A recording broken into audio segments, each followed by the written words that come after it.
Radiant's top tower is under attack. Dire's middle tower is under attack.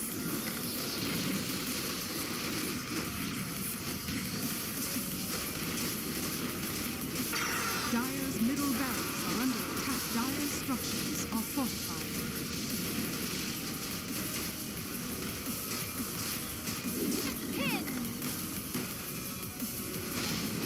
Radiant's middle tower and Dire's middle tower has fallen.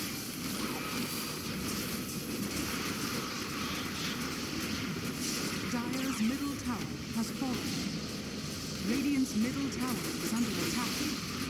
Dire's ancient is under attack. Peace out!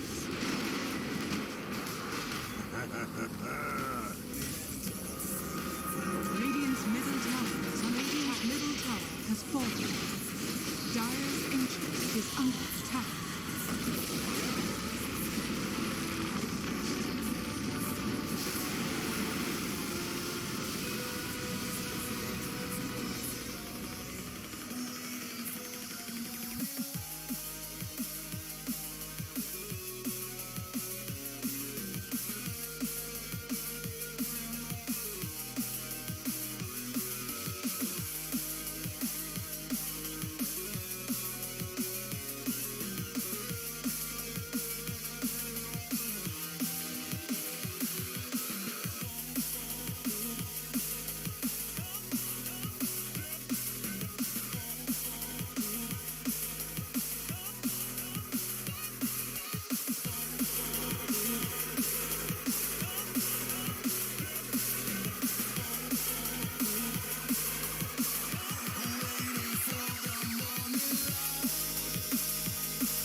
I'm feeling so hollow.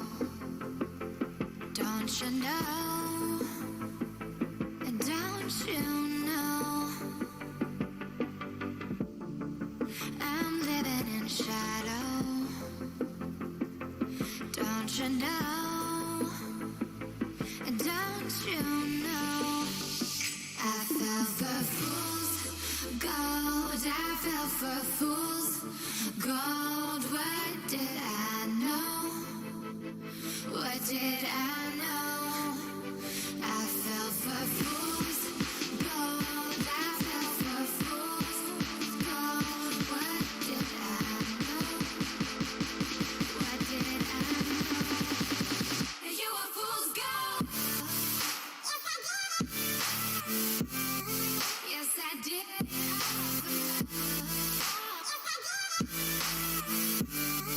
Yes, I did.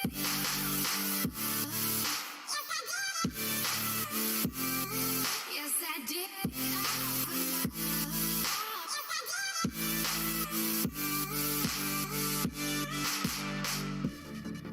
And I did it all for love. Yes, I did it all for love. Oh,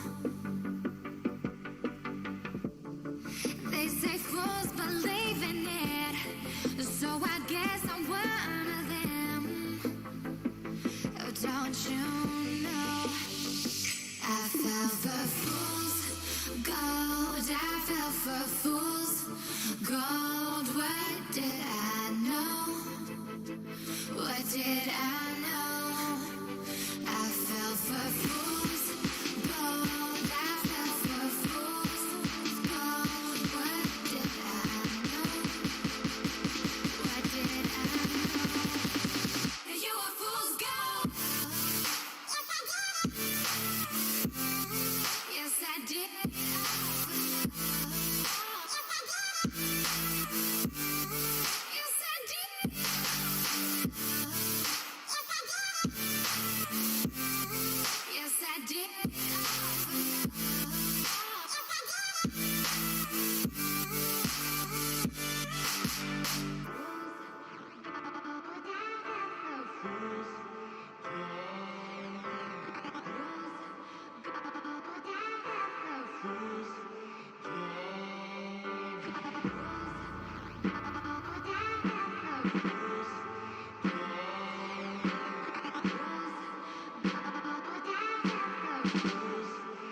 take my advice. You say that you know it and you're okay, but I know better and you're afraid. Have no shame, just let go. Follow me to another land. Try to understand. And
welcome back to the Eve Qualifiers of the Starladder Minor. We have returned for day number 2 of Eve coverage here. And I'm just kidding, this is a rerun right now. Sorry, we ran out of content. There's some technical delays. This is literally just a rerun from yesterday. Team Liquid versus Nigma. And then afterwards, we'll have Alliance versus... Wait, no, this isn't a rerun. But it almost is. It's just aggressive mode had gone from that picture now. But now we need an opponent. Alliance, they did make it through the finals. They're sitting there, they're chilling. They're sipping some celebratory wine that doesn't actually have any alcohol in it because they want to be on tip-top shape and completely aware for their series later today. And they need an opponent right here. We got Team Liquid versus Nigma for the second time. The second day in a row, folks. And we already get off the aggressive start. Wow, see, we open up the starter. I love seeing these type of offense. I feel like this is actually the way that we're going to see the meta play out more and more as time goes on around this patch, is these aggressive type offlaners. I don't think the utility offlaners with the pipe building and the Crimson or Vibes or whatever you need is dead. Well, it never will be. But I think we are moving back towards this kind of link initiation type hero in those lineups. I think there's enough gap in terms of the timings and coming together that you can get away with that now, especially with the move away from like these kind of... I don't think we're fully out of the decimal logic, but it's also the way they move the outpost around, the way they kind of change the prioritization, and also the speed at which you get neutralized gives you a little bit more breathing room to actually, like, you know, farm individually before stacking up. And we're getting quick now. Oh god, I love this lane. Snapfire plus Ladder, if they want to run it, because you could actually just put the Snapfire with the safe laner, but Snapfire plus Ladder, if you choose to go with that one, is actually a brutal lane. The double stun or triple, really, if you think about the passive back, as well as the fact that you can actually just move stick people down with Scab Blast. It's so much damage in the lane. I actually like this kind of drop start from Nigma. It's them actually setting up the Starladder to win. I feel like we did see one Starladder yesterday, I believe it was played in the 4 though, and that was more their kind of, you know, flinch reaction on the side of aggressive mode to avoid a bad laning phase, but then it just kind of got rough. Like Starladder is a hero that needs this stuff. Liquid. Tried and proven. They go for the Lit Shaker. Solid opener. Does not give away everything to the side of Nigma, because of course this could still be a boxy shaker. More likely we see the 4 shaker right now. It's still a little bit more reliable, I want to say, at the moment. You're seeing this desirability, I want to say, by teams to actually have 4 that can gank mid again. Usually because it's like a preemptive strike fault, right? Is that a lot of these mids we're seeing get picked right now are trying to be active on the map. They're trying to make rotations around level 8, close to the 10-minute mark, trying to punish, even though the outpost is no longer there, they still see the value to like set up a lane for success. And Shaker is one of those heroes that just completely stems your ability to do that rapidly, right? Like, he comes to your lane, he shuts you down, he kills you off once, maybe twice, and all of a sudden, instead of ganking from a position of strength, you are ganking, desperately looking for some sort of recovery. Liquid's turn to pick. So, Liquid, right now, would benefit from a little bit more stuns to this pick. He could hold off on revealing the 3/4 distribution until the 4th pick, so maybe this pick you just look towards getting something kind of solid in the safe lane. PL is still available. PL, I don't know if you want that against the Starladder necessarily. Troll did get banned out, which would have been amazing against the Starladder. Monkey King. And they go for the Monkey King.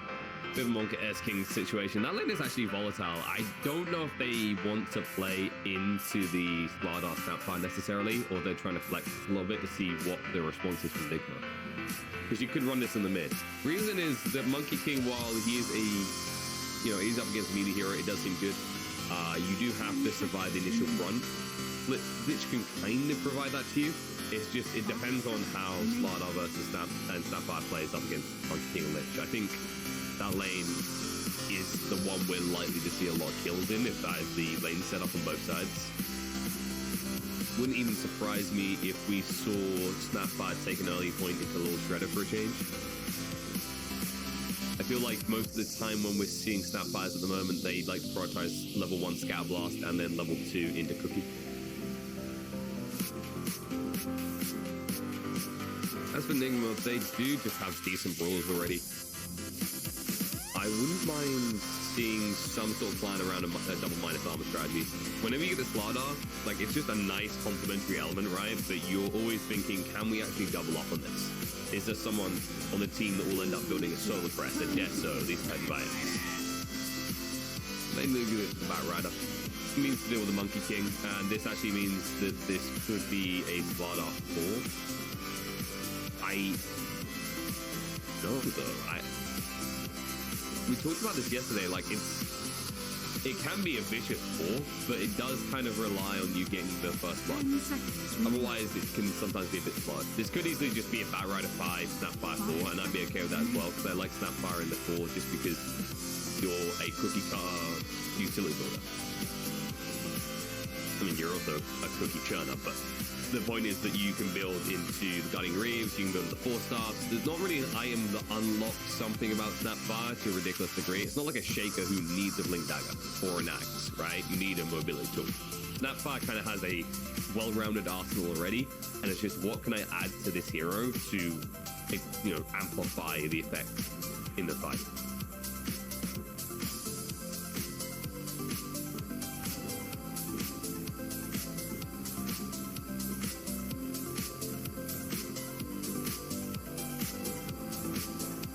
Liquid, though, more frontline. They definitely need a lot of frontline here.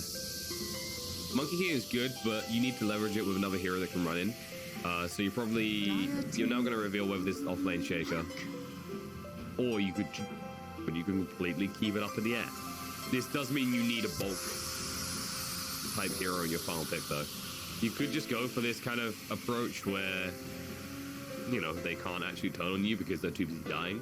I just think if Nigma, for example, picks another strength hero, they might be a little bit too bulky to burst down unless Liquid simply run over them in the laning phase, which of course we did say yesterday. So wouldn't put it beyond them. As for Nigma, they have a lot of control right now. Every hero offers that. Batrider is a bit weak in the laning phase. If they went on this as a 5 bat, it would probably be nice to have something that can actually synergize it on the lane, something that maybe benefits a lot from the chase down potential or has the stun itself. And if you're up against the Monkey King, Ray's already gone, this is annoying.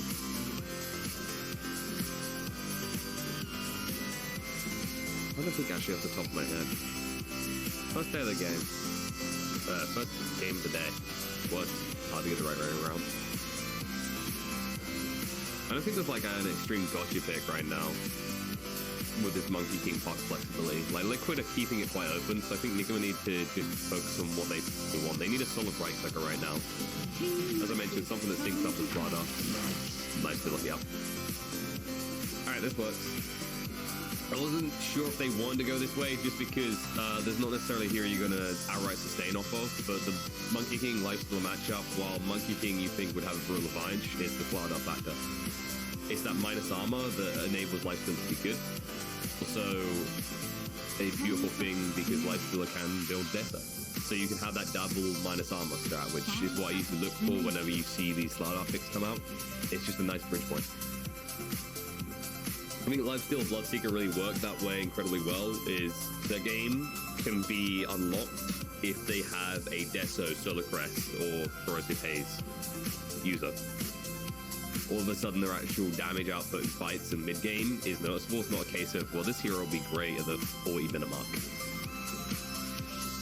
So rounding out on both sides, there could be more tower push, I think, from both sides actually right now. There's a lot of shove, especially on the side of Nigma. Most of it on the side of Liquid is going to come from this puck. So Liquid right now could benefit from something that can just push on the lanes hard. In the idea of like a Beastmaster type pick or an Abaddon type pick, you don't necessarily want to pick that against a Lifestealer, but an Abaddon wouldn't be bad because of the Batrider factor. Then again, you could still be running the Shaker as a free. I just don't know if you want that matchup against the Lifestealer. You should farm okay. I just don't know if you can read out. And Ags in this game is really good because it gives you that ability to chase for the Snapfire in the back line of the Shaker. Matter of would it take you too long to get online? Should just be a ban out of like cheese picks. I don't know if Nigma's worried about something cheesy still. Like, in theory, Liquid could go for something in the Brood Mother category. I wouldn't recommend it necessarily because there's just a lot of AoE early on though. So they could count up lane. I don't think we're going to see a Meepo from Liquid either. 5 seconds remaining. Although, you know, they definitely still need this front line. This is the thing for me, is like Liquid right now needs something that can run in and just take the brunt of the hit that's going to come up from Nigma. Because they do have a lot of damage output. Dire team pick. I like how Nigma's the one to ban TA. The beautiful irony, and the Tiny comes out. Okay, so this gives them a little bit more catch initiation. This should be 4 Tiny, and then I want to say 5 Snap Bar with Batrider mid right now by the looks of it, which is actually a really good pick and a way to roll up because it can deal with the Monkey King, like, in peak range and just slowly will him down if he goes mid. And if Puck goes mid, Puck absolutely hates any damage over time based hero. Select your hero. And there's your front line. All right, so Liquid, they actually get the front line now. They also deal with the issue we're talking about with building damage. In fact, both sides do. So it's actually going to be we on this Tiny in the end. I was wondering if they're going to try and be cute with this, but I guess not. So yeah, it's going to be Kura on the Snapfire. This is the, well, it's going to be slightly cute. Nigma's going to be running either Starladder or the Batrider 4. And it is going to be back 4. I'm kind of glad they've done this. I'd prefer to see the Starladder on the 3, just able to get a little bit of gold, guaranteed, and be more useful. I hope the GH stays on the lane. I feel like his job this game is primarily to just make sure mind control's lane can exist and Mike doesn't force him out by like level 4. And then, yeah, you'll have Quakefoot versus we, Lundra versus Tiny. Tiny shouldn't be too bothered by the bear, especially since it got some damage reductions, but this should more or less end up being a farming lane, unless you get a solid rotation out from the Nigma supports, which can be a bit tough due to the bear scouting, but there is toss-back potential if you come around and say GH.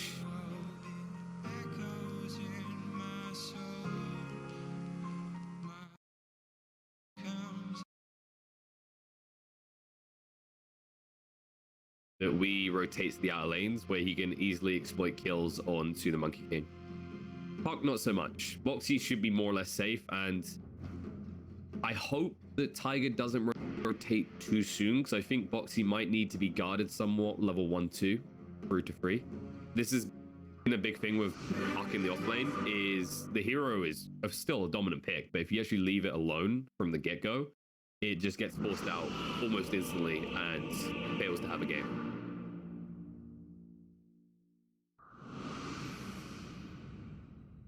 With that, we're underway. Game number 1, guys. Best of 3. Whoever wins this will be going up against Alliance in that best of 5 grand final. Prepare for battle. And it looks like Nigma are going to move free bot to start with to see how things go. And no, wait. Are they switching? They're switching this up.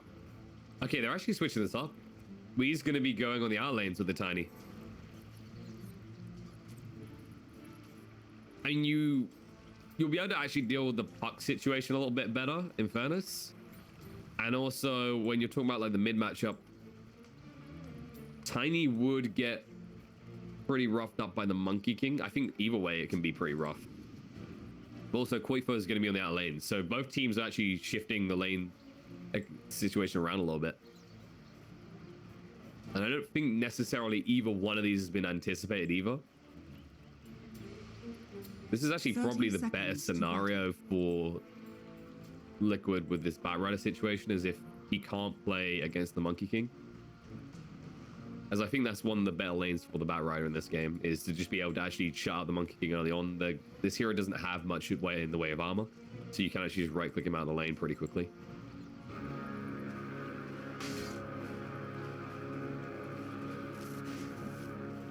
They will at least see the bear, but there's nothing suspicious about this. It's just a bear trying to grab a rune, so it will now be revealed quick for us here, but I don't think they'll think too much of it just yet.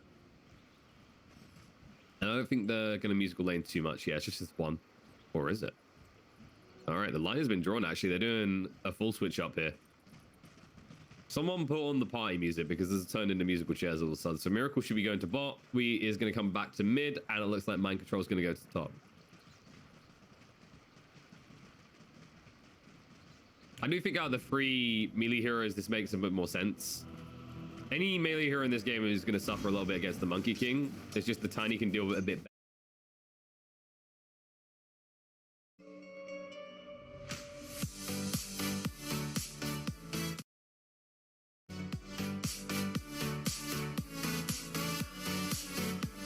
Maybe look for a kill, especially if Insane is playing too far forward.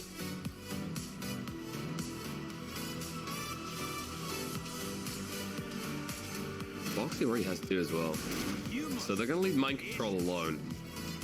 I don't know how long you want to commit to this bot tri lane.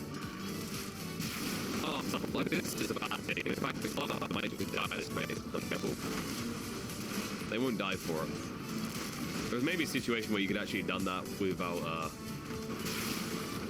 letting him get away alive, but it's better to just keep him low HP. Then you make sure he doesn't feel comfortable ever CSing. And you can already see that actually if they right click him a few times, he'll die here because they have both nukes. And on the bot lane, they're trying to pressure this lone druid. Sure, you'll slow down his farm a little bit, but I'm more concerned about what's going to happen with the other two lanes because the Monkey King is get to a stage where he's more or less free farming. Turns around as if we find like a cheeky toss back play. And then top will just turn into a free farm for the puck. I mentioned that both these heroes kind of need the opener to be right with the Starladder or the puck. Both of them need a good start to the lane. But once you get going off that first 2-3 creep waves, puck is the one that can solo in that one-on-one engagement.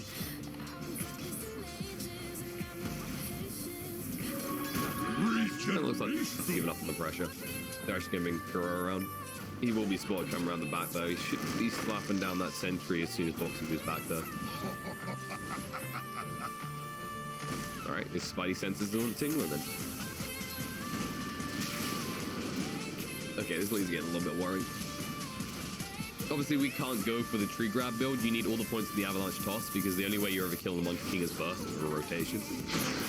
So if you just try and actually go for the tree, you're moving too slow and the Monkey King can always just chase you down. It's the only reason Mike hasn't picked up on Oof. If he saw that the tree was grabbed by Tiny, he would have an Orb of Venom on him already.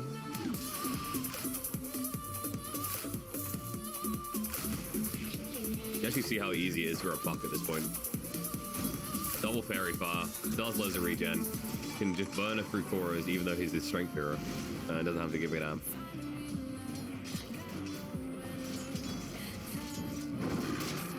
Well, good news for the side of Nigma is the lifesteal is farming really well. I really am a bit concerned about Wee's slow start on the farm though. Mind control is finding some CS now that they've rotated up the stat bar, which is important. I think it's a little bit easier for Liquid to leverage a small CS advantage just because of the heroes they have. Like Puck doesn't need as much to function as a Starladder, for example, and the Monkey King can do a lot with little. You have to just do a race towards boots to make your first rotation. Usually you'll find kills. Quick in the bot lane though. In a little bit of trouble, able to get away. And Miracle now baits himself. However, GH is diving, looking for the kill in the quick spot, but he can't find it in the room. Oh, that filthy bear. Quakebot will go down though. GH gets first blood and gives his life. That was a little bit dicey. Mike with a very early rotation, by the way, and he gets the kill. Miracle is going to go down still. So 2-for-1 exchange, but first blood did of course go the way of the Batrider and Nigma.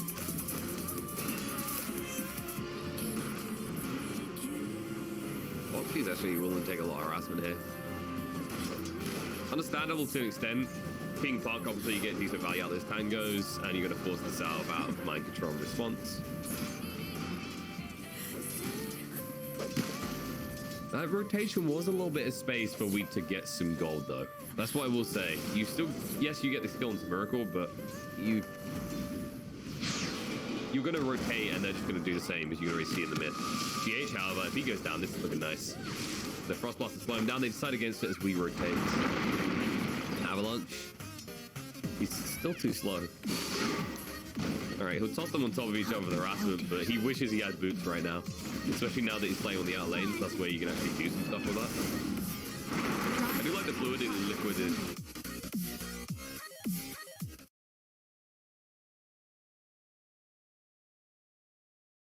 Away for a moment. That probably shouldn't have been a kill. The only thing I can think of is they let too many sticky napalms build up, and then they got double flame breaks back into the arm of the wing. That shouldn't be happening necessarily, but it's one of those things you can get caught out by. A good back rider can screw your lane like that. All of a sudden, Wee has a game.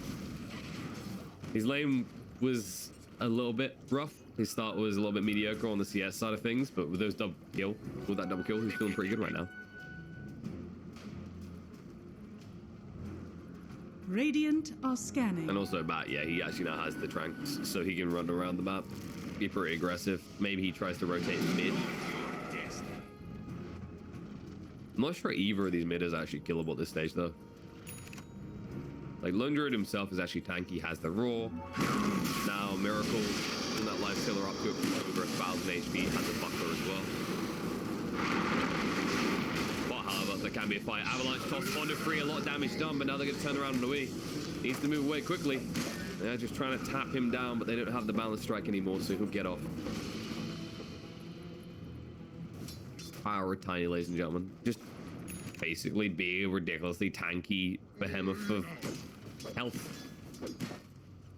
And we go for the phase as well, so this lane should do less damage to him. When you actually think about the damage output, it's on the side of Liquid, it's definitely going to be mostly physical, because you can have the Monkey King, you can have the Lone Druid, who's likely on the Deso build this type of game, and then also you're talking about Puck, who magical damage.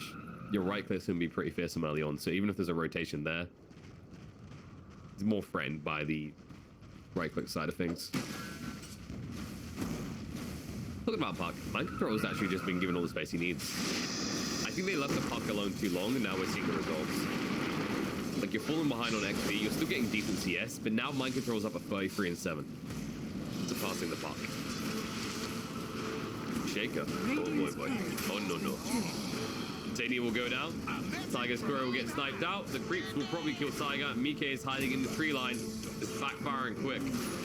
Mike just has to get the hell out of here quick. We'll be able to do so just in time. The avalanche wouldn't go deep enough. But all of a sudden, Nigma are the ones who have Liquid by the balls a little here.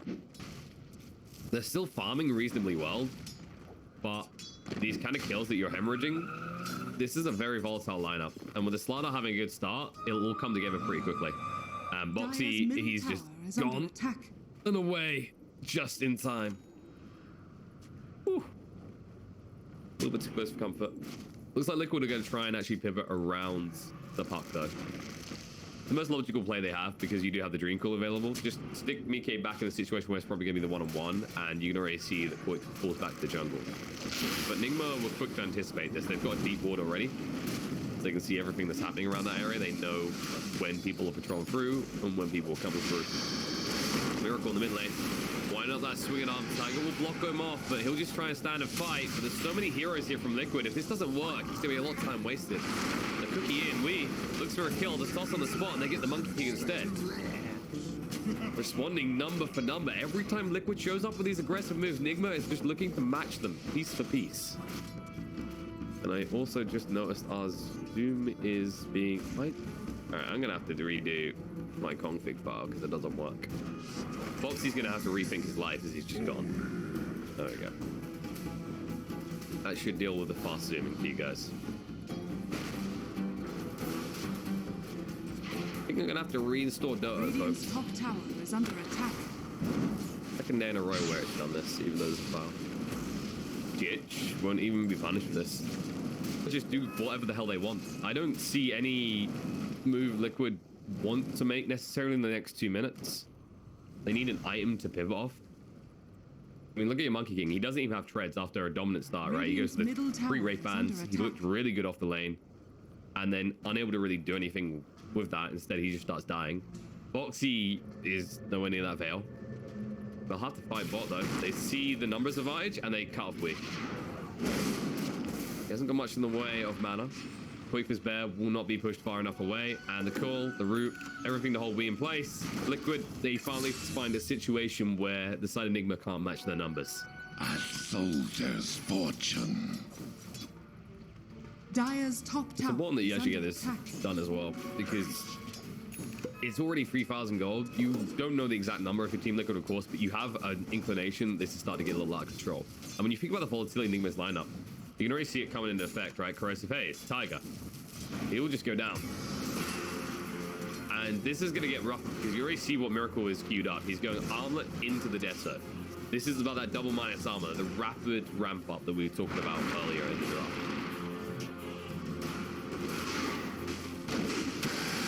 And Control all of a sudden is just feeling really confident. Doesn't even need the double bracer. One bracer plus the raindrop. With the phase boots, he's more or less unkillable. Monkey King, however, that was not even a lasso. That was just a casual rundown. This is getting mighty problematic. Radiant's top We've tower seen why is Monkey under King can be attack. such a dominant force, but we've also seen over the years why it can be a fragile hero, right? Where if you fall behind a little bit, it feels like your game is over. You need someone to kind of, you know, feed you a kill or two and get you back in the game. Kisses out, Qualifier, just gone. Dire's The visual was bottom too late to tower save the is day. under Kuro might go down, but mission accomplished in his eyes. He's done what he needed to. Has been killed. And while that's happening, Radiant's middle tower there is a under movement attack. around. Nigma are wrapping Dire's behind the side of bottom Liquid, and they tower brought is all their under attack. forces, and they see it. They're moving the trees. Might be able to get out. Radiant structures are fortified. But if they commit like that, toss in. Foxy will dodge out. Has to throw down the Dream Core, gets stunned instantly. Avalanche and nice vision to block him out. They can't find the kill. Fairy Dragon gets away. Tiger's gonna get dragged. Sister Gates count that out, so GH can't move away quick enough. And all of a sudden, Quick for rushing the bear over. With the fear coming out, will allow him to get the kill into the background. Tiny, still here. Avalanche toss across, not able to kill anyone, just make sure that he's not going to be the next hit on the list, and does create the space that Miracle takes the mid-tower. A little still favorable for this side of Nigma because they did get their hands on that tier 1 in the mid, and the gold exchange, while in the battle, favors Liquid a little bit. You're going to see a situation where you're not the 5,000 net worth lead. And these item timings are going to be pretty crucial. You're going to need something very soon on the side of Liquid to pivot off, to just give you this high leverage in a fight. Monkey King at least does have the treads now, but he's nowhere near this Echo Saber. He needs someone else to funnel the food down his throat. Maybe Radiant's Boxy. bottom tower is Being under complete this attack. veil, that might be the bridge gap they need. You can just see that Wee is constantly on the hunt. He doesn't really care as much about the farm side of things. He's just trying to connect with kills. He understands his role in this game isn't to be high on the net worth. It's to be high on the kill counts. Echo Slam bot. Big target found. The one that is farming is Miracle. And instead, he's going to start farming heroes. That was an Echo Slam with no follow-up. Foxy will get out. Or will he? He hung around to try and save Insidious' life for his captain, he says, but for his captain he'll die. There's no escape from that. Puck will go down, double kill for Kuro, and it looks like it's going to be 3 dead as Insani is being chased onto by Wee with the DD. Radiant's middle tower With the Corrosive Haze is under there as attack. well. One Punch Man has arrived. Dire's top tower is under attack. And Liquid just are Radiant's seemingly structures crumbling a little. are fortified. I say a little, it's Radiant's bottom tower is under definitely feeling discombobulated. That Echo Slam is meant to be your hoorah, right? Your big moment that inspires you to take a good fight. But it comes too soon, they're not able to get in quick enough, and all of a sudden things are turned around on the Quaker as well. He thought it was an easy kill onto an old lady, just waiting at the bus stop. And instead, she just gets in the driver's seat and runs him over. Radiant's bottom tower is under attack. We in the mid lane, green call. This would be an amazing kill if they can get it. But he's so goddamn tanky, he's wasted a lot of that time. Will still go down as the reinforcements can't get there in time. Liquid finally able to just start basically trading these kills. And when you're this far behind, any trade is going to be favorable for you. Yeah, you lose your lone druid. Sure, you didn't get the lifestealer, but who cares? The tiny is worth just as much at this point.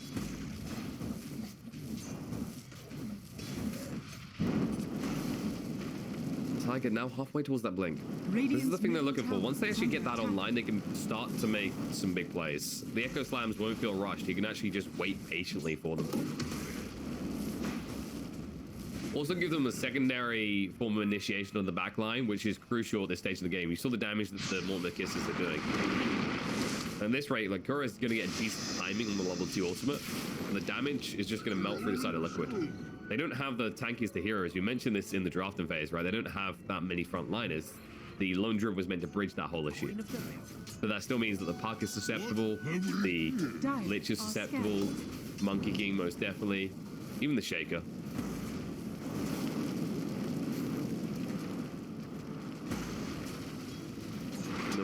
Titans on the other side. Life still now has the armlet. He's almost got the Desert complete. This is when they can just go straight into Roche. They'll want to pick off before they do it, but once he has that Desolator complete, they'll probably try and pick off the Shaker or force an Echo Slam usage, and then once that happens, Nigma can just go into the pit.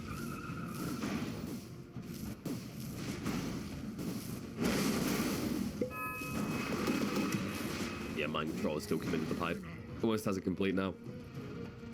It's interesting to see Starladder as the way they're getting played like this right now. It's this bully type laner who basically fulfills the similar role we've seen from last patches offlaners. It's just, instead of relying on this dispel to be valid, you just amplify damage instead. Right? You're this offlaner who doesn't need to build a Solar Crest because he's already got that kind of effect in a spell that actually increases damage output. Radiant are scanning. And yeah, Boxy just goes straight for the blink. There's no point in the Veil anymore. The Veil actually had a point where it would have had an impact, and it was like 4 minutes ago.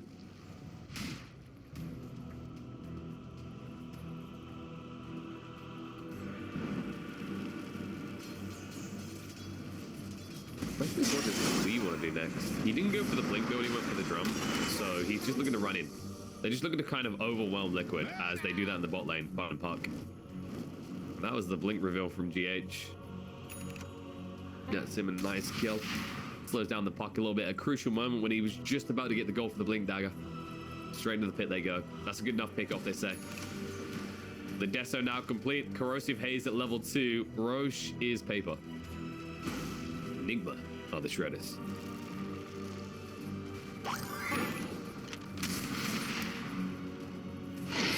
Roshan has fallen to the dire. There you go. Aegis has a miracle. And they've already taken all the tier 1s out, so tier 2 is next on the chopping block. Nigma should be able to get them all down before the Aegis even gets close to expiring, really. Radiant's Liquid top could tower try is and under find attack. them splintered a little. There is 1 or 2 heroes off separate, but it's only GH, and he has the blink dagger, so he can get through. Dreamcore's going to come out of the back line. They think they found the opportunity. They'll go over the Wukongs. Balance Strike connects on the free. The Raw through as well. Beautiful combo. With the Chain Frost bounce around, they'll get the Killer Snap bar already. We trying to move away. Slow down too much, and that Chain Frost still bouncing. Means they can just pursue through. Mind Control will sliver away. They keep Vision for the time being. They are going to keep chasing. Radiant's top tower is under Vision attack. still not available for a long time, though, so they'll let him get away. Nigma do cauterize the wound. They minimize the casualties. They keep it down to 2, but suddenly Liquid are finally able to find some more gold. Much needed as well. When you got these blink daggers coming out around, the Shaker's picked up his, the Puck has picked up his as well. You're feeling like you should be achieving max impact. And while getting the kill on Tiny is never something you'll complain about, what you're really hoping for is that Starladder kill, that 3rd kill on top. As there's a huge reveal of double blink, you feel like you should actually be able to do more with it. The Nigma really are that far ahead. Miracle just confidently runs in wherever he chooses. They can't push on the tower just yet. As Qualifiers push in top, so that's not an option. They'd have to commit to mid, which means Liquid can try and set up if they want to defend this. They still have the big ultimates. Wukongs no. Echo Slam is there, as is the Dreamcore. And GH. Radiant's middle tower is under attack. Wants himself a kill, won't be able to find it, but he zones them away. Miracle gets the tower in the meantime. And Qualifier, he's probably just going to stay out as long as possible. He needs to get his Deso complete before he's even willing to fight. And once he even has that Deso, his main priority is kind of just keep pushing.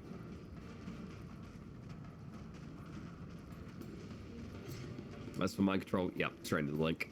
After you get Blink, in this type of game, a BKB wouldn't be a terrible idea for the Starladder, just so you can chase into the back lines. It allows you to actually go with your lifestealer, as opposed to him just being stuck fighting alone when everyone else is running away. Deso is now complete though on Qualifier. Radiant's bottom tower is under attack. Oh, Dream Cool jump. Snap the call straight away as they are on the river. They need to be quick with this. The Fissure is going to block him off, so Mind Control a little bit of trouble. Sprint's going to come a cooldown, but they throw down the Wukong to ensure that he has nowhere to run and hide. But the Kiss is in the choke point. Will it do enough is the real question. It's still only level 1. Get him pretty low, but Miki able to move away, and the slow's coming out. The last is going to be there to drag in the Monkey King. It kept them in place long enough that they actually get the kill, and Starladder, however, gets out alive. And the hunt is on. They're moving forward, looking for more flame break to try and push back, but they're a little bit too speedy. GH isn't done though. He's staying on top of him here, and Sadie's getting low, but the Master Madness gets activated. Tiger does flick away just in time. The bear is being eaten right now. Some people like cow. You know, some people prefer venison, and some people are just bear eaters. You can already see that Mind Control, after getting away barely in one piece, does move across immediately to the mid lane, understands that actually with them starting to leverage the advantage again, they need to keep everything pushed in. So the next time when they catch Liquid out like that, or counter Liquid's attempt, they can immediately punish it by taking the objective. Which is something they couldn't do in that situation when it's so far out of the base. That was just level 1 kisses, folks. Kirk, he almost had the level 2 kisses. Once that's online, the amount of damage there, if that happens again, Liquid lose 2. Probably more, actually. To be honest, Monkey King would have been dead if that was the level 2 kisses at this point.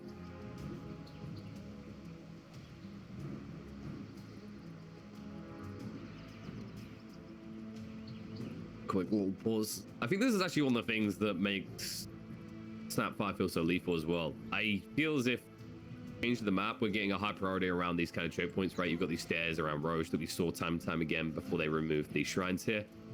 Even around the Roche area, it feels pretty tight, pretty snug. All these areas you funnel into on the map, like this has always been a thing with the base. And then you've got this hero, right? Which absolutely loves the choke point. And Liquid are playing a lineup that really wants their opponent stacked, right? You've got the Dream Caller, you've got the Echo Slam, you've got the Chain Frost. You want to try and force them into a brawl scenario and funnel them in. But that means that you're usually chasing in pretty rapidly yourself, and you can get caught out as a result. Tiny, however, will be caught out rapidly by the side of Liquid. Trying to move away, he is tanky, but there will be a Dream Call to ensure he can't escape, and the reinforcements coming in will back off, as they were happy to just take the tower top, of course. Radiant's top tower Where's the TP in, though? attack. They got an Infest Bomb ready. They actually want to fight this, despite the fact they don't have the tiny 30 seconds. Jump in, jump out, quick buff, get shaken about, and he's just back into the base, immediately dead for 45 seconds. Mike looking to make his escape. Doesn't actually jump into the tree in time, has to throw out the Boundless Strike, will still get out. A little bit dicey for him, though. Liquid will just return to tending to the lanes. They got punished immediately after they shoot their aggression. And Aegis has been reclaimed now. The Miracle is a slightly more vulnerable target. I say slightly because at this stage in the game, he shouldn't really be going down. Heaven's Halberd, 2.2k HP with the armor off. And plenty of ways to save him, whether it's a toss out, whether it's the stuns being thrown on top of him to zone away his opponents. And then when you're talking about stuns, like where is the magic community? When's it going to come? Because you can actually see the next priority for Mike is, okay, he sees the issue around being squishy. That's not what he's tending to. He thinks the issue is more damage right now, so he's going for the Diffu. And then Quake for trying to get a little bit more lockdown, going for this Bastion build. Double damage. So then you are very much reliant on how good your Dream Calls can be, and how on point Tiger's going to be with these fissures to cut up the fights with the Echo Slam to control your opponents. As Nigma are likely in a scenario where if they just wanted, they could go double magic immunity and then just...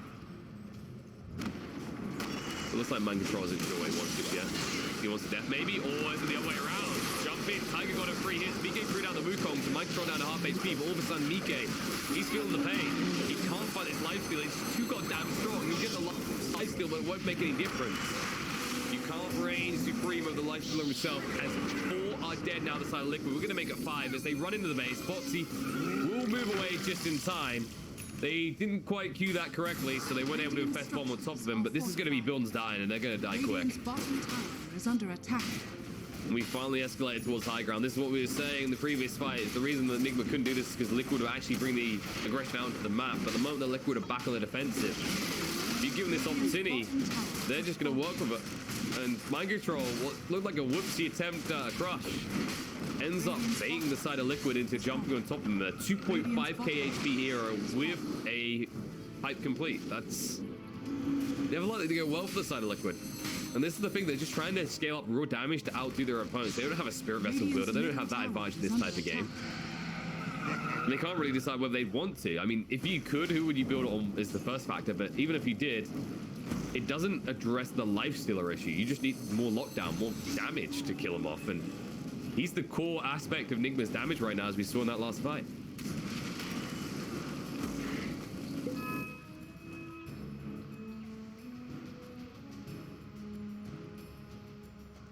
I'm trying to think actually what aim really gives Liquid a chance to hop back in here. I don't think the Diffu is it. I understand Mike's need for it in this type of game. I don't think it's going to be enough, though. I don't blame him for not going BKB. I don't think you survive with a BKB, except for running away quicker. In fact, there's just a lasso, right? So if you put a BKB on this Monkey King, you're just going to get dragged away straight away and killed. Every time.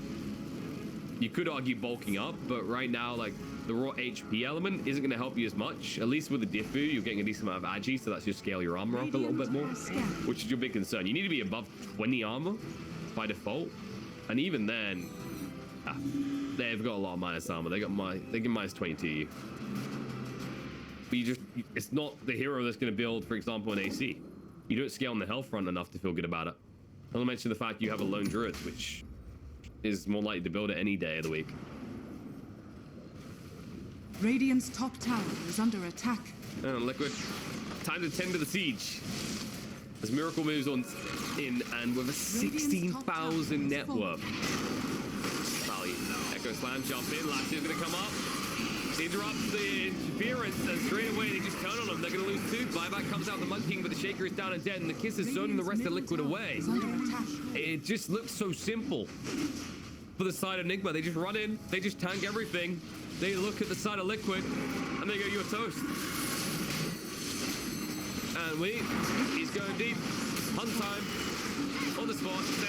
Two more hits. We're doing the Wukong's going down. The root's going to come out, but look at this. Miracle just runs in deeper, forcing away. And Cindy's already dead, and Mike not feeling safe in his own home. Doesn't move away, though, because he's starting to feel the pain a little bit. Will invest in the GH and just retreat. That doesn't mean he's done here. They still have an advantage. They use most of their spells on the side of Liquid. Now they need to actually be careful. Tiger goes in, stun control. We able to move away in time. And Point for his bear, trying to fight up here, but Simmering Crush is going to cross. Final strike through, connects on the multiple heroes, but Miracle's unleashed again with a rage. Tiger's going to go down. Dead once more for 30 seconds. Mike is also going to fall, and GG's going to be called as Nigma. They've reversed this around. They're going to be the ones taking game one this time around, and if this series looks anything like this first game, it might end up being a 2-0 in their favor this time.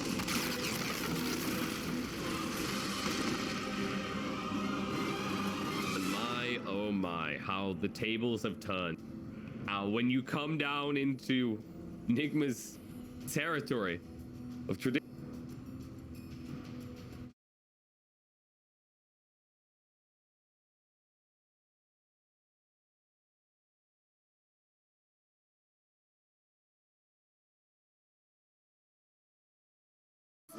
Gold, what did I know? What did I know? I fell for fools. Gold, I fell for fools. Gold, what did I know? What did I know? You were fools, gold. Yes, I did.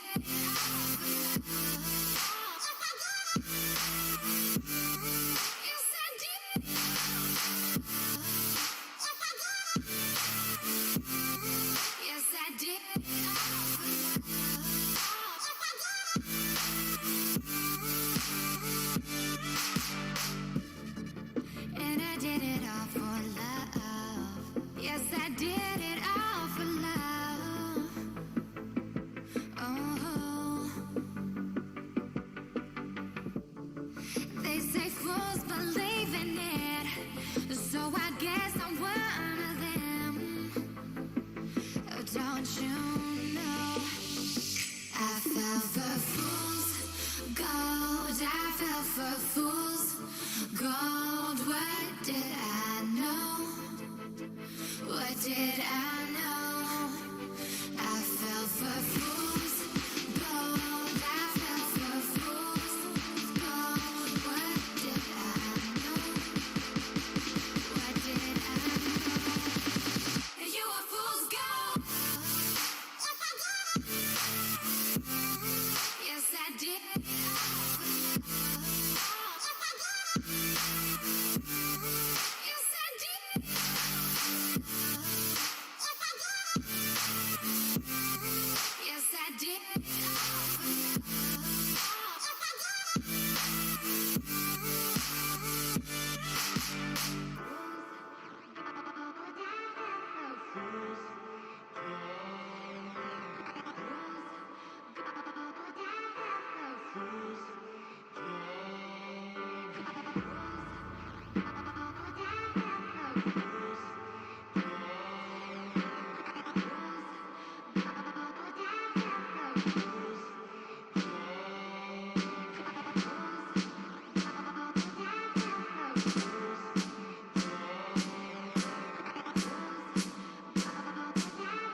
10 seconds remaining. Team Liquid's turn to ban. Dire team ban.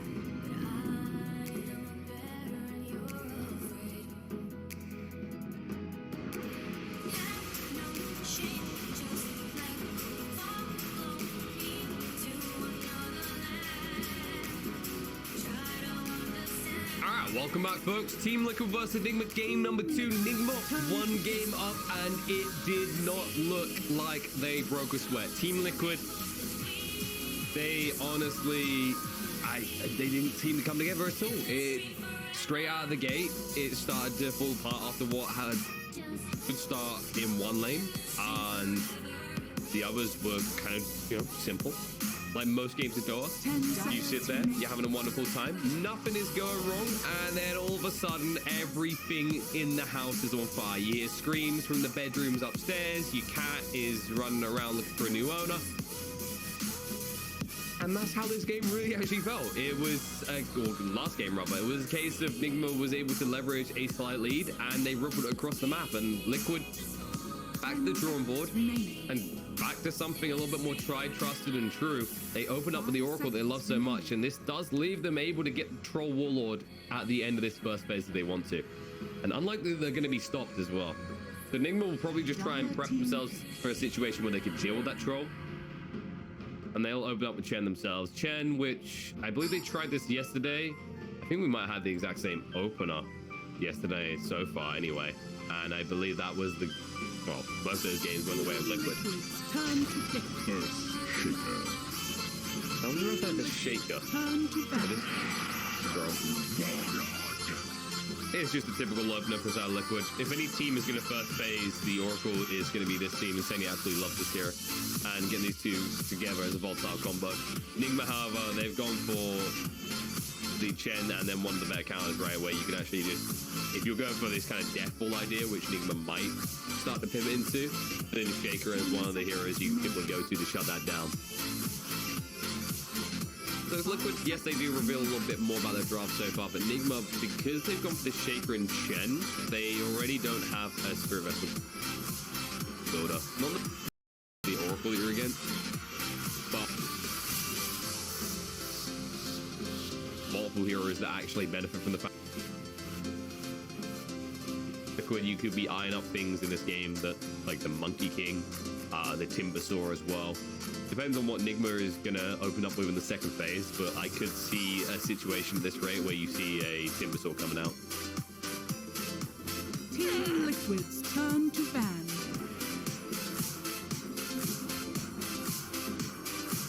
A respectful Willow ban coming out as well.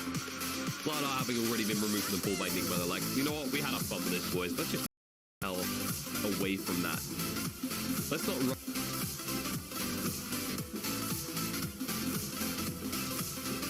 I suggest they're going for more strength heroes with that Nigma, just because don't tend to build into armor, so you can always get them to the negative armor.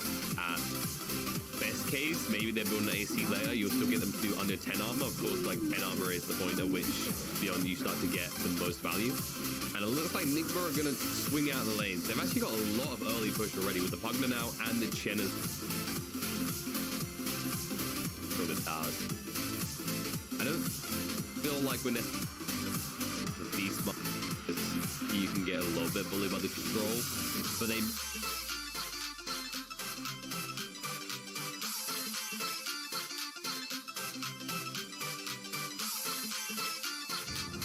probably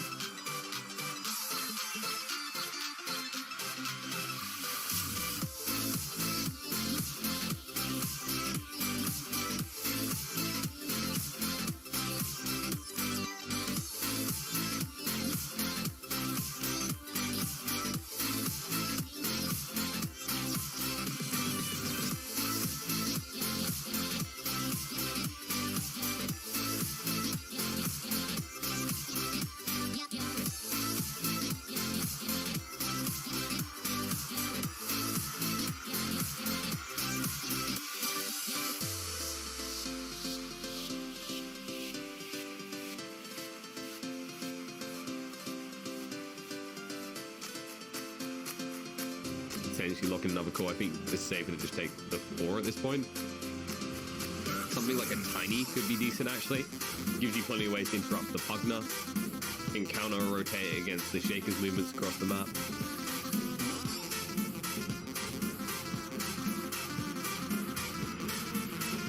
I don't think we see someone like a Tusk. I feel like Tusk is just a little bit too dead in the water right now.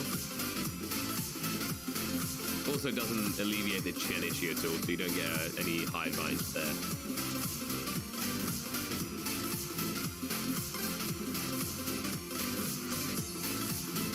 ET could be good against the Chen army as well. Let's for Lina though. Okay, so that gives you an AoE stun that can help out against the little Chen army. It also gives you a stun that we talked about that they were lacking. Not necessarily the most reliable as the cast point is the quickest, but it's a little bit hard to sidestep, especially early on for some of these heroes, especially heroes like Chen who don't tend to even grab themselves some boots early on because these greedy mofos always want to get maximum heals and they just consider themselves a small walking heal fortress. 5 seconds remaining. But then now Liquid, they have this flex, right? They don't have the final pick, so they're basically looking at this Pugner pick from Nigma and going, wherever you go, we can follow. But at the same time, what they've done is they've actually kept their cards close to their chest. This is likely going to be a situation where you could, I mean, right now you could run this Lina as a 2, a 4, possibly a 3. I don't know if I've seen, I don't really know if I can recall Boxy doing that much, but some teams have been known to run Lina in the 3. Personally, I'll get something a bit bulky in your 3 position just because you are lacking heavily now in the frontline department. Something Nigma could try and capitalize on that. Because right now they have this attritional warfare, which they know they can win, right? So you got the Chen with the hand of God, the mech. Sure, you got an Oracle that can pulse from a save. That's for one individual. Pugner as well, that can decrep a target and life drain to save someone if need be. Nigma can sustain a lot better out of these 3 heroes compared to Liquid.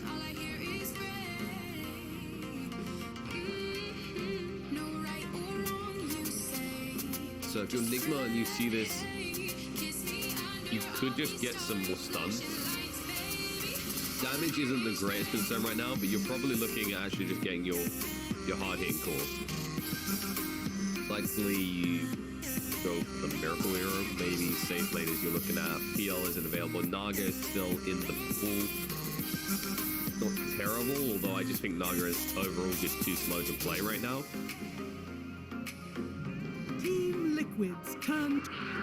And they go for the Spectre. Well, I talk about slow heroes to play, and they go for the one that was always considered the hyper late game. The Spectre, I think it's better than Naga. So the thing with Spectre is, while it tends to have a little bit of a rougher time starting the lane, it can be involved sooner, right? With the global presence available through the haunts, you can actually make pickoffs across the map. Also, if Liquid are running this free squishy already lineup and they're going to keep them into this, it now gives you the ability to control a fight, and there's that Timber we were waiting for. It was already looking good because you picked the Chen, the Shaker in the first phase. The Pugner doesn't necessarily like facing off against Timber. It's actually a weird interaction, right? Because if you actually get Pugner plus Timber on the same team, a lot of damage output, but surprisingly enough, Timber, or maybe not surprisingly enough, you can just screw him Pugner. Also, you can lane up against the Pugner if need be.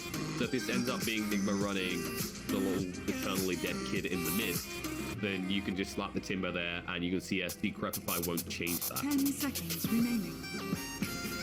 I want to see another component from Nigma that adds to the anarchy. Right now they're going to have a hero that can jump the backline Echo Slime. You're going to have the Horn that's going to cause carnage for Team Liquid, but Timber already a hero that doesn't care.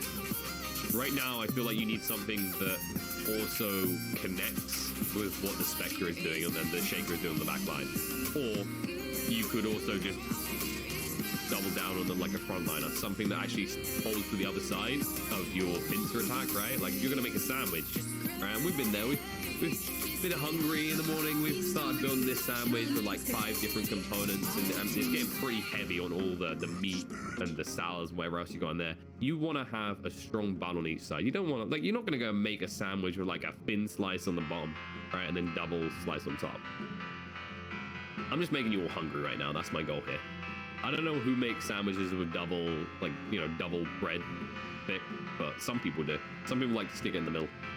10 seconds. Which is kind of what the Shaker does in the analogy, I guess. But the other Spirit Farm pick from Liquid is 5 seconds. I was wondering about this very early on, whether they would actually pivot towards something like this, because we mentioned that they needed some stuns, someone who can kind of frontline, do the frontline to extend. But I didn't expect them to necessarily go for this. Earthspirit's still a hero that a lot of people highly. And it should be the 4 Earthspirit as well, yeah. So it looks like Final Spirit coming out is actually going to be Void Spirit for Weeha. Always surprised when this hero actually somehow makes it through to the final phase. And this actually bridges the gap. We mentioned that Nigma needed something else that can join on the back line of follow spec wherever, and you've just chosen one of the most mobile and elusive heroes in Dota right now. Nigma's draft is...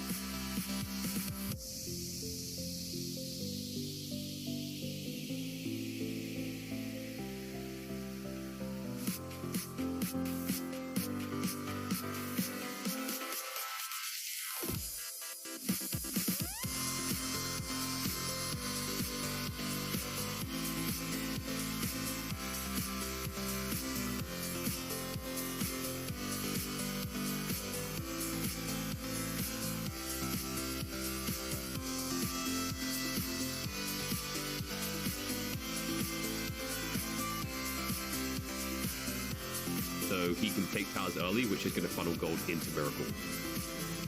As for Liquid's side, Liquid have a kind of more simple, right? Like you're taking this Timber who should, for all intents and purposes, match.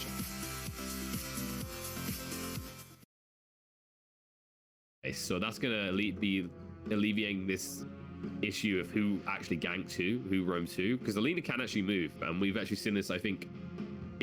The Chinese teams have been especially good at this, running the Lina mid in more recent patches and actually efficiently rotating towards the enemy sides of the map, taking their farm from their camps as well as actually just attacking those outer lanes. This is the thing, like Lina as a mid, sure, you can farm waves, but really as soon as you have level 6, 7, or 8, you should be thinking, who can I rotate on? It's all about killing, and your opponent in the mid won't likely die to you. It's very unlikely that once we has 6, he should die to the Lina. Setup coming in. I want to. There's our teams. Those just tuning in. Nigma is currently 1 game up over the side of Liquid. Liquid need to bounce back or they are done, sparse, and out. Only 1 slot for the EU region in this qualifier. As for the laning starts, yeah, Liquid are going to move 3 heroes bot because you have this Earthspirit. If any hero can pivot and Abide 3-man style, it's going to be the Earthspirit, and the Earthshaker runs into trouble here. It's going to hold the Fissure because there's no point throwing out straight away. He wants to split up the fight, but it's too late.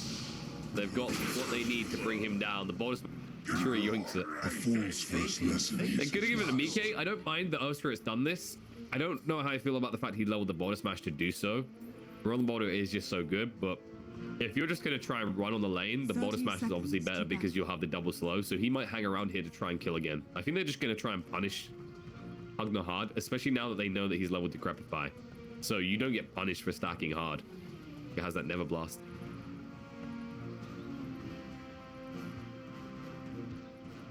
That does mean now if you're going to leave the Timber alone at level 1, I don't think he cares too much.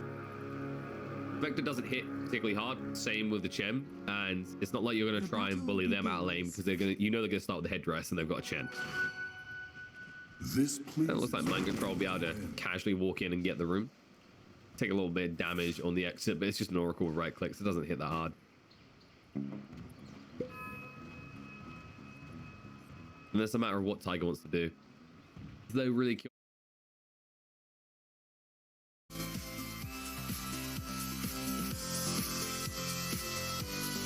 Actually get quick level 3, but Tiger would probably just come up here, hang around, pull the creep way through because you can, and then force maybe the Spectre to just see us on the tower, like right click damage and taking damage she doesn't want to.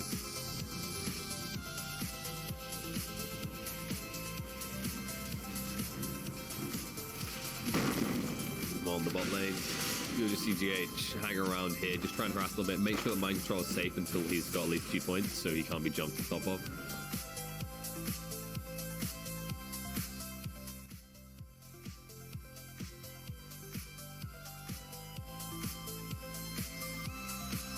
You don't have to think about, oh, it would have been nice to have had a stout to go for this harassment. Can't even buy him anymore. He also has boots as well. That's why I like that he took the kill. It just feels really good to be in a situation where you almost have boots 2 minutes into the game, or less than 2 minutes from, as a nurse spirit. And yeah, he's just doing the right thing as he allows Boxy to get towards free quicker. That's when Boxy should be pretty safe in this lane, not really touchable anymore. So if Tiger can just get 2 in the meantime, then he can actually start to gank if need be. He doesn't have to be attached to this lane.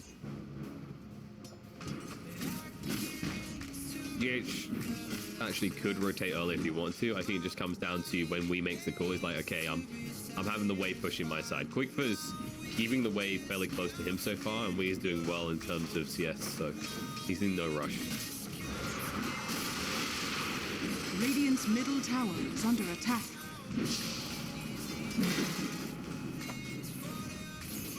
It looks like we already got his ball and got his haste ring. Quickfir's going to try and punish him a little. He was hoping he'd walk up, but he's got all the vision in the world, so he sees everything. But we've forced to pop that haste, of course. Bot lane. Lot trade going on. No kills happen just yet. Pressure will be thrown out into GH though. He'll be forced to move away. They were just trying to actually make Insanity pay to the maximum, but he's got a salve just like mind control. BK, however, doesn't. That might be the factor. That could be the way they can actually try and do something in this lane. GH has been too greedy. Never blast. BK is going to stay alive very far, and they'll be able to find the kill, moving the tree line. Mind control will still get it with the never lost. Willie Mike, 1 hit needed. Insanity unable to help, unable to save the day. And that is just courtesy of the regen situation. If he has a salve, that's a completely different play. Mind control probably dies, but looks like the initial regen bout was won by Nigma there, and as a result, they were able to find the first core pick. Nice double stun. Just punishing them for using GH as a human courier. I think you get paid pretty good money to be a human courier. Depends on what you're bringing. Foxy will go down the top. Tiger, a little bit too late.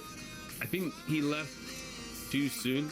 You can see what you want to achieve, but you can't leave the timber. You can't get that wide of a berth before level 3. Once he has 2.2 reactive armor, he should be a kill. But before that point, yeah, he's just paper. Especially if Miracle goes for an early point death slate, which he didn't even bother doing here. They still are able to run him down. What now though? Tigers goes, okay, I failed to save top, but I will kill bot. We'll keep it even on the offlaners dying, as they do bring down mind control. As GH, he's rotating. The pings are coming out. They actually saw him move by. And you anticipate this as well. Like at this stage, you're 4 minutes in, there's enough gold and XP in it that the Shaker wants to kill mid, especially now that Quickfire has a level advantage. Albeit a slight one.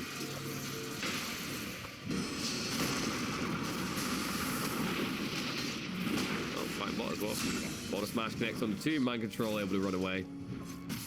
You never look for the Pugner as the opening kill. He's just too fast. 335 base movement speed, has the infused range drop as well, and plenty of mangoes to keep spamming out and waste your time while you're on top. Dire's middle tower is under attack.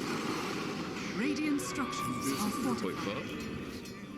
He's gonna pressure him pretty hard. He actually kept Invis in time with the pulse there, so Koifa needs to bottle up quick and be careful. But this should not be a kill for Wii. If he goes on this, it might be a bit greedy. He's going to bottle up now. And there you go. Just going to the bounty right away. And with the visual rotation with GH, it is a kill. Quickfoot. Light Strike Array won't save today. We gets the final hit. Read him like a book. It should have just been a bounty stat. Shouldn't move away. But GH is quick on the rotation. It's surprising as well because the pings came out about that previously and he never went back bot. But it's not necessarily that Quickfoot's misplaying that situation. He has to get the rune. He knows if he doesn't actually get that regen there, he has to go back anyway.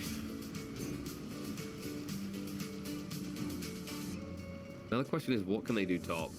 I mean, Boxy's up to 4. I just don't think you necessarily want to go for this kill. He should have the... Yeah, he's got the point in Timber Chain. They're going to come around now, but so actually, he's away at 90 chains. Oh, no, GH! Oh, you champ. He gets it in time, but there's going to be a chain out still. I just don't think that's ever a kill. Even with GH being quick to move across, it's never going to be a kill. At least you keep him off the wave, but that's time Miracle could have just been hitting creeps. shouldn't have been too pressured himself. Boxy will heal up much quicker. All right, they're gonna try again. Now we're weird kill. Timber chain out. Don't make him go deep, but just the tip of the fish is enough. Nicely done. That's the way it works. Doesn't mean that you actually need to get back to the mid lane soon though, because Quick is going to push you in a little bit. Yeah, that's the way actually you can see the kill works. It's never with those three are you going to make that kill a reality, but hey, for Remnant's so strong. Is under attack. And that's all that we really had to use from the arsenal of spells that he has. Spectre, by the way, has an amazing start. Remember, this is the thing we highlight, is like you want your spec to have an amazing start without necessarily throwing people on the bus. They have done that with the partner, but Liquid, because of the way this mid matchup went so far, it's really not hurt the side of Nigma at all. Because now they'll just rotate bot. Mind Control hasn't been killed enough. The fact you've only killed him once, he's got 17 CS, he's going to be content with. Sure, Timber's going to have more, but he's died more. And it's just naturally the way these two heroes lanes match up, is that a Timber will always find the CS. It's just, can you kill him after the fact? Now we rotates onto Mike. Try to slow him down, control him up, but the protection comes out from Insanity in time, so wasted rotation. GH making the most of it in the mid to farm up, but nice rolling by Tiger. Smash, slow, and silence, but Quake was on the wrong side of that fissure, so you can get close to that.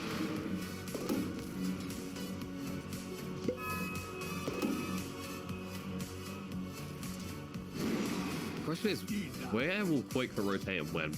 I think he wants to rotate bot, but the problem is like the Pugna isn't worth the time. Sounds really mean, but he's still catching up.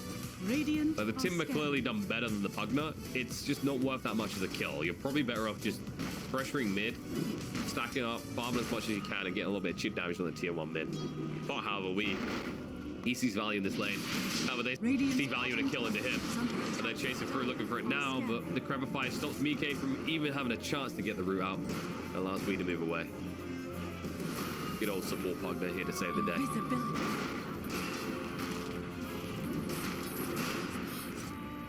I do think we is maybe overfixating on the troll issue a little. It's understandable. It is a troll warlord that has pretty damn decent farm. A kill to his name, multiple assists. Like, Mike has had a good start to this game, but the reality is, your Spectre is doing fine. You're better off looking for kills elsewhere, because the moment you leave, like, this is the thing, you hang around that long, and Mind Control just dies to rotation with Quick Buff instantly. That's the difference, right? You go in, you're sitting there, you waste all your time, and then the burst hero that is the Lina is able to just walk in, shotgun down straight away. Didn't even need the Laguna. Instead, they'll save for the mid lane because GH. They roll in, they'll stun him up, Laguna him down, and kill him off. Important kill to find. A lot of teams will do this, especially when they have these really needy, I want to say, fours like the Shaker. You know, they need a blink down. They want to get as quickly as possible. They need this XP. And when you have these active mids, you always forfeit your lane over for a while. But when you have a hero like Lina, especially when you have ganking heroes like Earthspirit or Nerf Shaker in these games, it makes it very dangerous for those supports to sit on the lane and stand. Oh, that's a lot of gold. Feels pretty good, man. Even got a cheeky little keen opt guy, but we all love that. It's all about the regen with this item. Cast range, sure, that's cute, but 1.25 regen on an indie hero that is already able to spam spells out pretty regularly. Huh. Oh, I'll thumbs up that. I'll take that any day of the week. And it looks like Valkyries will just be split. No shenanigans just yet. However, Nigma still have two heroes smoked, and they are going to bait Quakefer in. However, he sees it quickly. Haunt's going to be there. Moving in, and Quakefer is trapped. No easy escape. The false promise is trying to save the day. They're trying to heal him up quickly. He is moving away. The roll is there. Light trigger rate comes out. They could try and turn on a GH here. With Laguna being thrown out. Quakefer. No, he went back in. He thought he was dead, and now he is. Oh, no. I mean, you couldn't be sure. It looked like you should be dead. There was almost enough damage that we saw at the end of false promise. You're gambling at that point. And you do not want to take a chance that you're just going to run away and die, so you might as well try and take someone with you. And instead, in the end, Nigma are the one that take two with that first hold rotation. Just leveraging what they can do very well. Play away from the Timber. Don't necessarily have to play into the Troll either, who is being pressured, by the way. You left him now one-on-one with a hero that can remove his ability to really dish out damage and also can pressure his tower. You can't leave him there for much longer.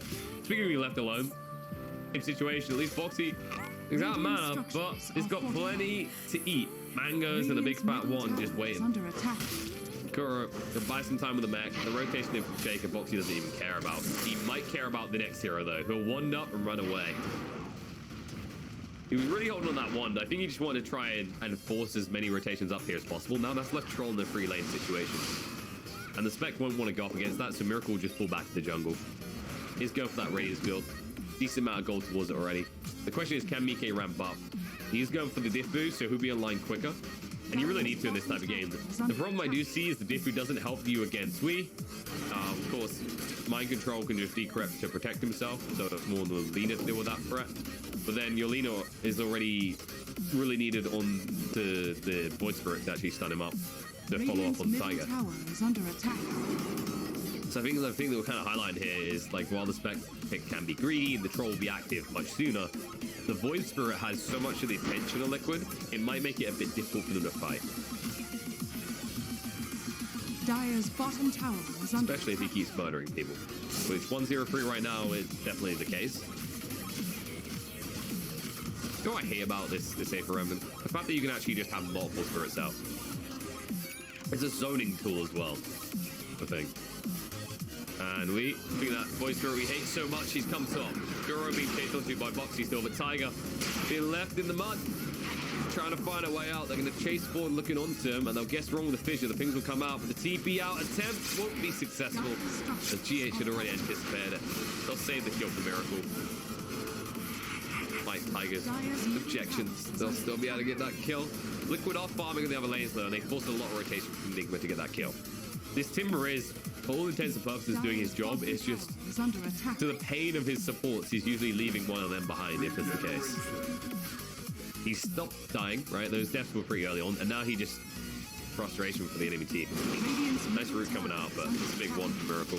Radiant's middle tower. Yeah, this is just all about keeping other heroes here, like reminding Miracle that he can't be in the lane, and reminding the side of Nigma that they need to actually send more heroes to deal with the Timber. Radiant's middle tower is under attack.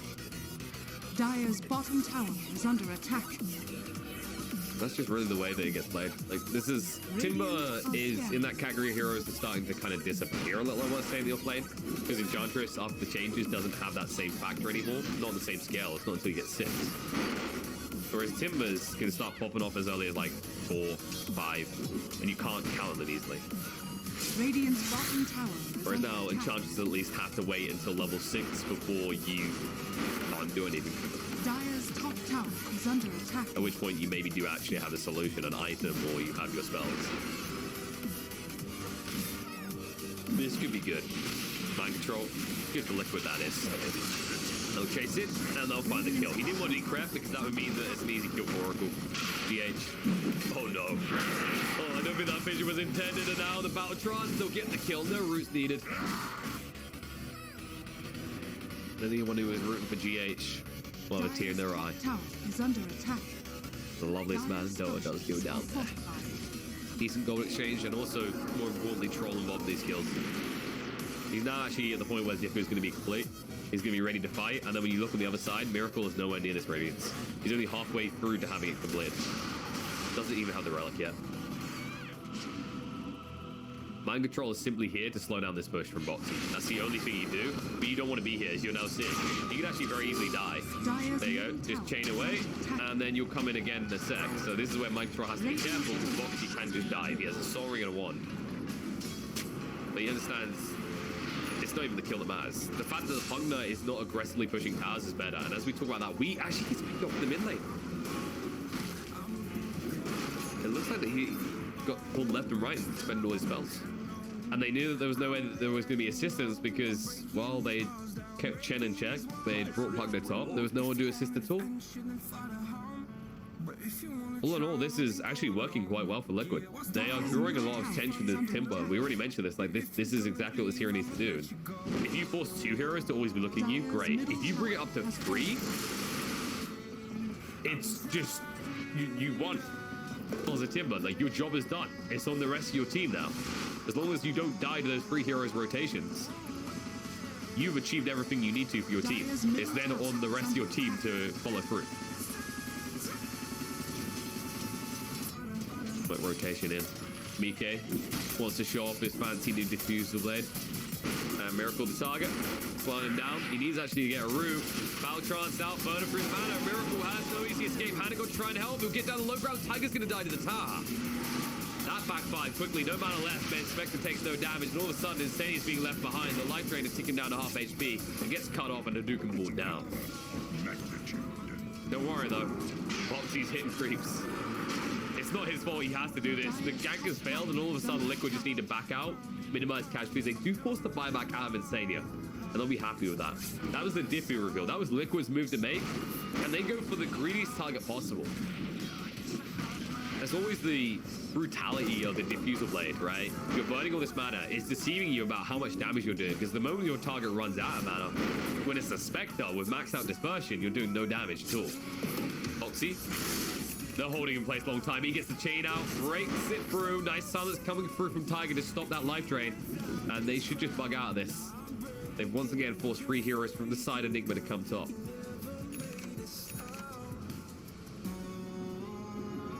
Question is, what can Qualifiers do? He's got the Yules now. He needs some sort of power spike. He needs the opportunity to find solo targets.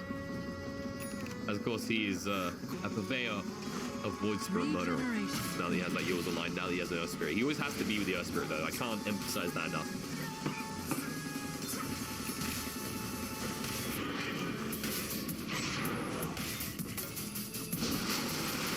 Also interested in Tiger did go for the strength, for the treads.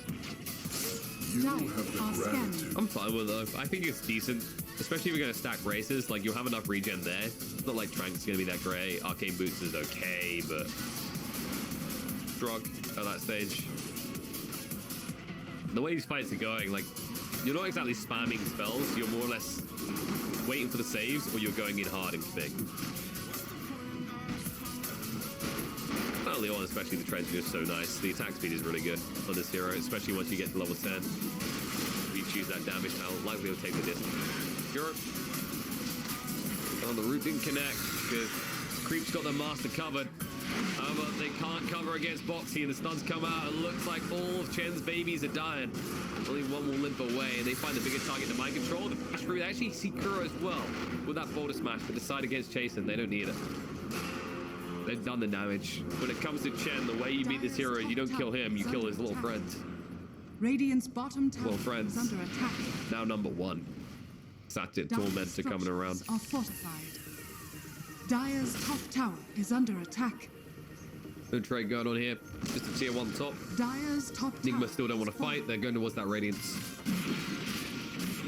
And it is now complete.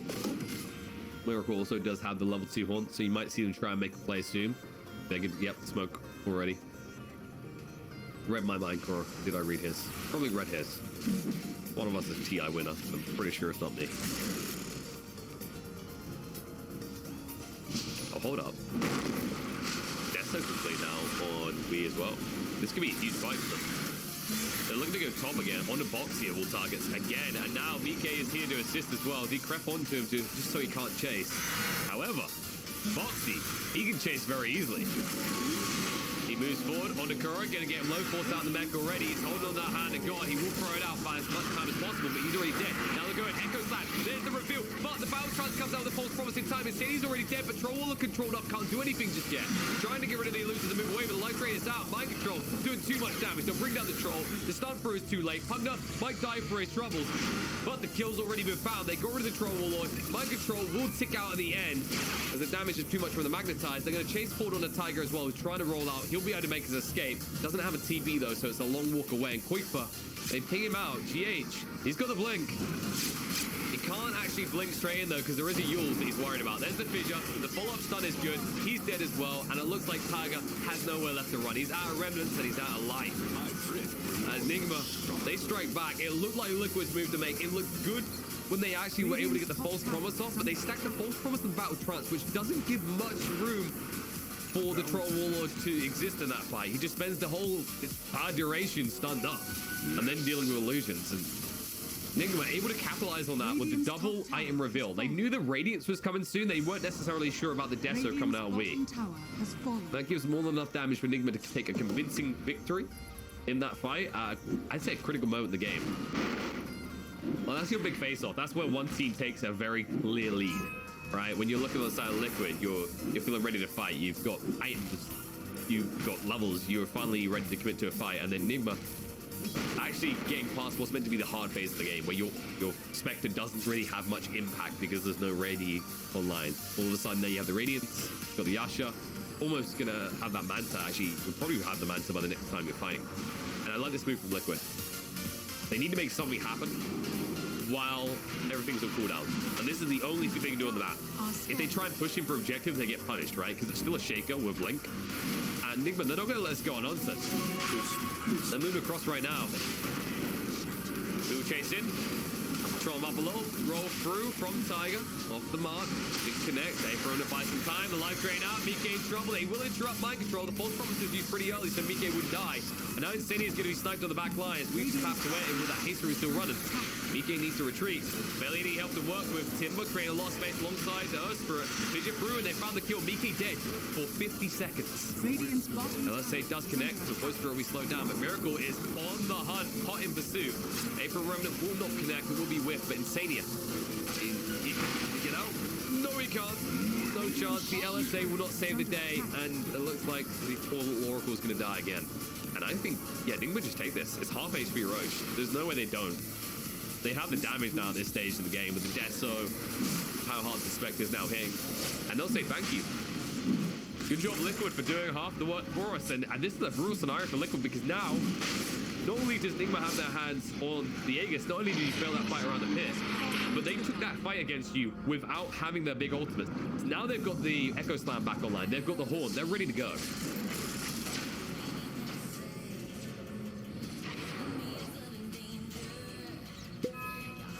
Then you've got to answer with something in return for your Liquid. And what is that answer? Really, it's the only thing you can do in this game right now. You don't have the gold. You don't have the items to hold off a direct attack by the side of Nigma. It will attack Insania. They find the important target. The Horn's going to come out to see how split they are. And right away, they look to punish. Shaker goes down. Miracle back up towards the back line where Mike was trying to inject, and all of a sudden forced to fight with the Battletrons trying to go in right now. Magnetize causes some pain for Nigma, not enough for them to be too concerned just yet. Roll through is good, but Mike is low on HP. Nice LSA to recover the escape, but there's the move through with the pulse. We able to get the kill, and Troll dead for 50 seconds again. It looked like he might be able to be the bully in this game, but that's no longer the case. Earthspirit's going to go down. Quickfoot is going to die as well. It's a triple kill for We, and Nigma are getting out of control. Angry after their defeat yesterday. The lower bracket run is looking pretty sweet as they are looking like they're going to cruise on through at this rate. 7,000 net worth lead. Towers to full soon. Nigma still have an Aegis to play around. And Liquid nowhere near an item that will give them the sort of impact to take a fight soon. They at least have the benefit of high ground. But he doesn't care about that high ground. He's just going to walk in, try and kill Insania again. He will force out the false promise straight away, which means that there's no way to protect their troll now when he's up. And that means that Nigma can continue the push. Voxy's just desperately trying to find that relevance right now. Miracle keep poking and prodding because, well, he has an Aegis. Why would he care? And when he walks out, look what he has. He has a Chen who's just healing him up at a ridiculous rate. And Mind Control is there to assist as well. It looks like they will split up. You're thinking bounty runes and then tier 2 towers right now if you're Sun Nigma. There's no need to break the high ground right now. You've already broken Liquid's bank at this point. Well, I say you've broken the bank. It's more that you've built up such a monopoly on your own that you can just afford to buy out anything you want.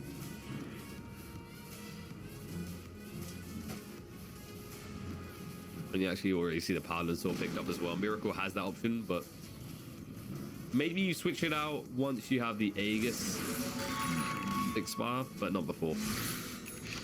Yeah, Tiger. He's just trying to do what you have to in this situation. You're an expendable 4.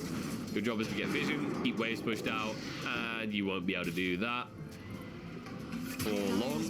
But you definitely won't be able to get out in one piece. As they do find the kill, at least it's the less valuable kill. Let's put it that way. Quickfoot was pushing on the bot lane, so he could have been a susceptible target as well because his build doesn't really give him mobility like the Earthspirit. So in some ways, they should actually be kind of grateful that the prioritization came out onto the 4th as opposed to the less mobile 2. Radiant's Liquid. top tower is under Oh attack. no, Mike just wanted to farm. Miracle just wants that core. He doesn't care about anything else. And hey, I'd have to use a Diffu. Miracle will chase on the Mike. Mike has to get out quick, down to half HP already. And Miracle might consider going in for Insania, but with the rotation from Quick, they'll stop. They did force Boxy back and almost kill him though. That was mainly just we actually.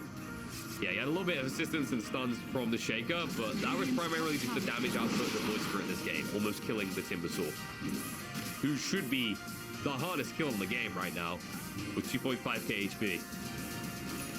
Don't look at the case. I don't blame Boxy, by the way, for going this build, the Spell Amp over the extra reactive armor stacks. He has to actually get damage down these fights because your troll is being tied too much and your Lina is a shotgun Lina.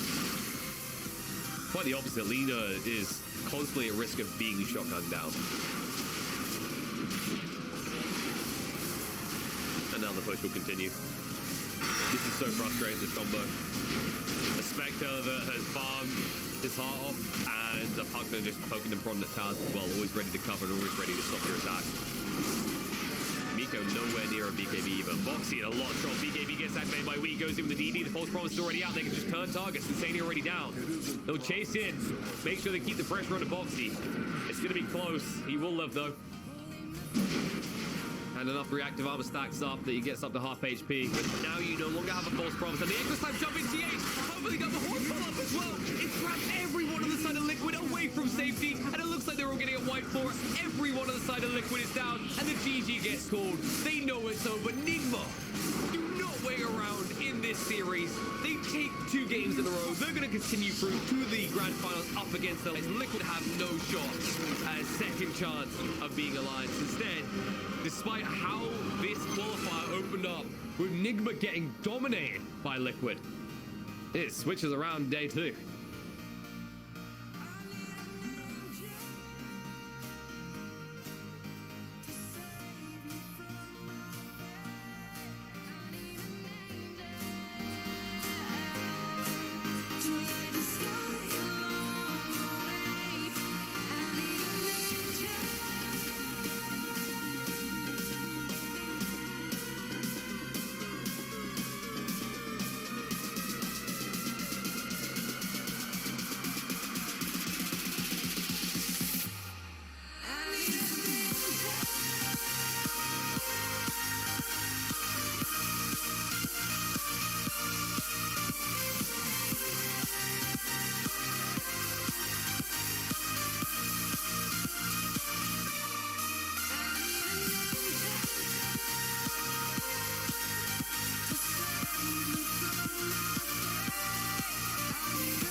I'm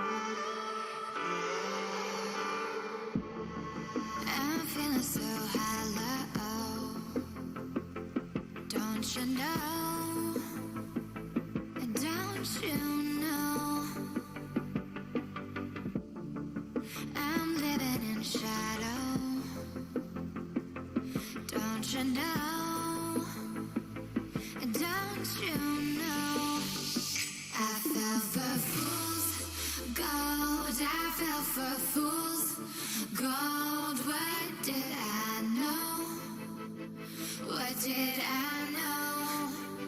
I fell for fool's gold. I fell for fool's gold. What did I know? What did I know? You were fool's gold. Yes, I did.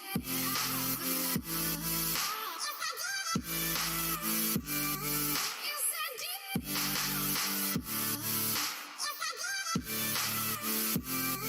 Yes, I did.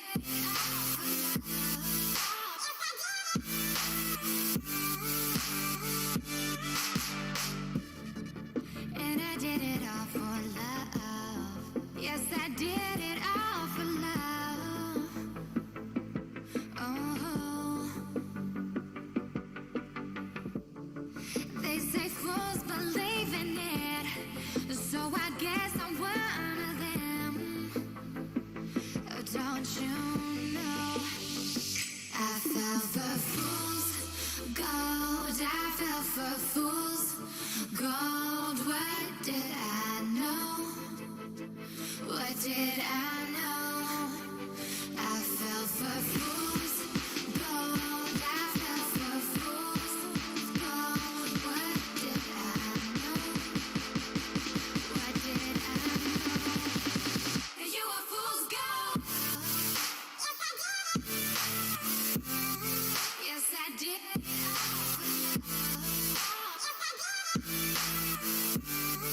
Yes, I did. Yes, I did.